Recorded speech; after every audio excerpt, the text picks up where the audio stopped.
अस्सलाम वालेकुम। अभी हमारा सवाल नंबर 7 है।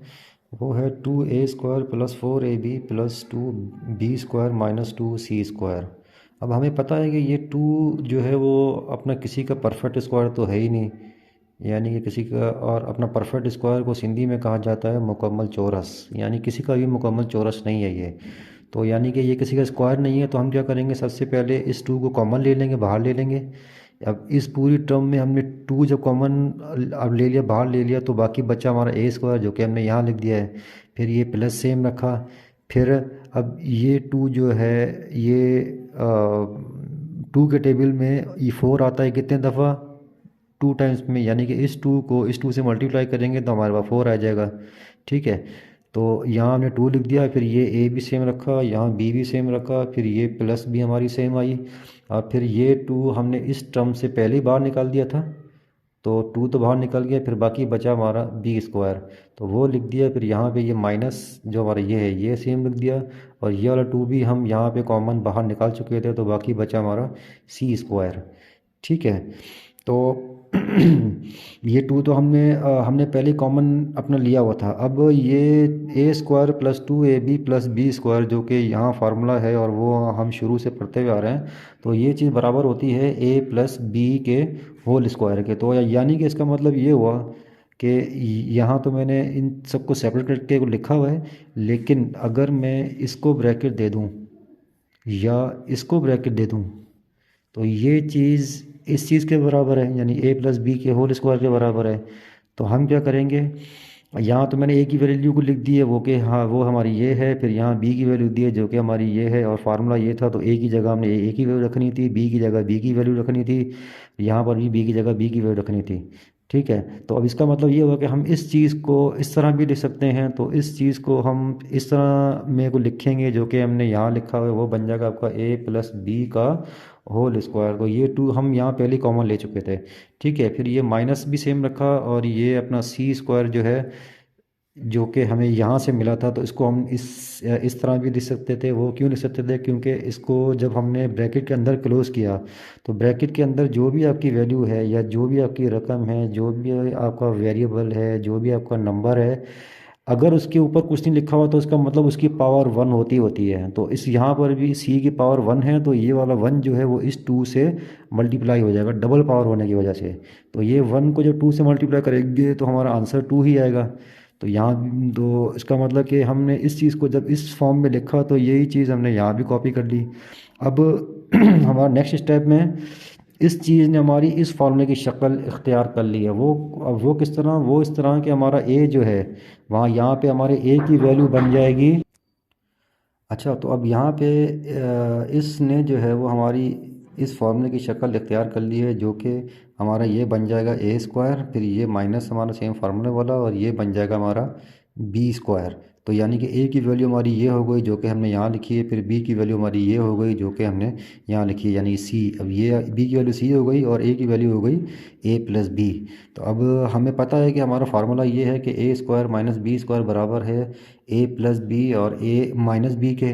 तो जहाँ पे हमारा ये a है उसकी जगह a की वैल्यू लिखी जो कि हमारी a + b है, और ये यहाँ से अपना सॉरी यहाँ से आया है। ठीक है, फिर ये चीज़ हमें यहाँ से मिली है, ये चीज़ हमें यहाँ से मिली है, और ये चीज़ हमें यहाँ से मिली है 2 कॉमन निकालने के बाद।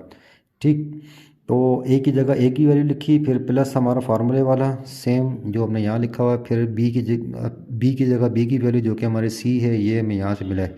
ठीक है, फिर दोबारा यहाँ पर a है, तो a की जगह a की वैल्यू जो कि है a + b, वो हमारी ये है, फिर माइनस हमारा फार्मूले वाला, फिर b की जगह b की वैल्यू जो कि हमारी ये है, b की वैल्यू भी हमने यहाँ लिख दी। तो फिर इसको मज़ीद जब सिंप्लीफाई करेंगे तो 2 हम पहले ही कॉमन निकाल चुके हुए थे, तो बाकी बचेगा a + b + c, यानी a + b तो हमारा ये था, a की वैल्यू थी, फिर प्लस c जो है वो हमारी b की वैल्यू थी, फिर यहाँ पर भी ये a + b जो है ये हमारी a की वैल्यू थी, और ये हमारा माइनस जो हमारा ये फार्मूले वाला, और ये c जो है वो हमारी b की वैल्यू थी। तो ये इसका कुछ आंसर है। अब चलें चेक करते हैं कि ये आंसर हमारा ठीक है कि नहीं।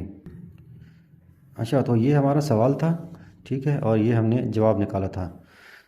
तो अब होगा ये कि ये तो हमने टू तो पहले कॉमन लिया हुआ था, तो अब ये वाला ए जो है ये इन सब के साथ मल्टीप्लाई होगा, जो कि मैंने यहाँ लिख दिया है। फिर ये प्लस बी जो है ये वाला, ये भी हमारा इन सब से मल्टीप्लाई होगा, जो कि हमने यहाँ लिख दिया है। फिर ये प्लस सी जो है ये वाला, ये भी इन सब से मल्टीप्लाई होगा, जो कि हमने यहाँ लिख दिया है।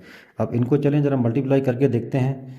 तो अब यहाँ हमें पता है कि हमने ये टू जो है ये तो हमने पहले ही कॉमन लिया हुआ था, ये ब्रैकेट भी सेम रखा मैंने। अब ये ए और ये वाला ए जब दोनों आपस में कोई मल्टीप्लाई होंगे तो इसकी बेस और इसकी बेस सेम है, यानी कि इन दोनों की बुनियाद या बेस दोनों सेम है। ये भी ए है, ये भी ए है, तो इन दोनों के ऊपर पावर वन वन है। इस ए के ऊपर भी वन है, इस ए के ऊपर भी वन है, तो ये दोनों पावर्स ऐड हो जाएंगी। जब कोई भी टर्म अलजबरा में कुछ मल्टीप्लिकेशन में होगी और उन दोनों की बेस सेम होगी, दो या तीन टर्म्स जो भी यहाँ पे, अगर उन सब की बेस सेम है तो उनकी जितनी भी पावर्स होंगी वो हमारी ऐड होती जाएंगी। तो यहाँ पे हमारा सिर्फ दो ही टर्म्स हैं और उन दोनों की बेस भी सेम है, उन दोनों की पावर भी वन वन है। तो ये वन प्लस वन, यानी ये वाला वन फिर प्लस ये वाला वन, तो ये आपका बन जाएगा ए स्क्वायर। ठीक है, फिर यहाँ प्लस है, यहाँ भी प्लस है, साइन प्लस की आएगी हमारी। फिर ये ए इस बी के साथ जब मल्टीप्लाई करेंगे तो इसका आंसर बनेगा ए बी। फिर यहाँ प्लस है, यहाँ माइनस है, साइन माइनस की आएगी हमारी। फिर ये ए और ये सी को मल्टीप्लाई करने हैं तो ये हो जाएंगे हमारे ए सी। अब इस पर आते हैं, अब यहाँ प्लस, यहाँ भी प्लस, तो साइन तो आई हमारी प्लस की। फिर ये वाला बी और ये वाला ए, ये जब दोनों आपस में मल्टीप्लाई करेंगे तो इसका आंसर आएगा ए बी। फिर ये प्लस और ये प्लस, साइन हमारी प्लस की आएगी। ठीक है, तो फिर ये वाला बी और ये वाला बी ये सेम उसी तरह का है जैसे यहाँ पर ए और यहाँ पर ए था, जो कि हमने ए स्क्वायर लिखा था, तो ये भी हमारा बी स्क्वायर बन जाएगा। ये प्लस बी स्क्वायर, फिर यहाँ प्लस, यहाँ माइनस, साइन माइनस की जाएगी हमारी। और फिर ये बी और सी मल्टीप्लाई करेंगे तो इसका आंसर आएगा हमारा बी सी। फिर ये प्लस और ये प्लस, साइन हमारी प्लस की आएगी। फिर ये सी और ए के साथ मल्टीप्लाई करेंगे तो आंसर आएगा हमारा ए सी।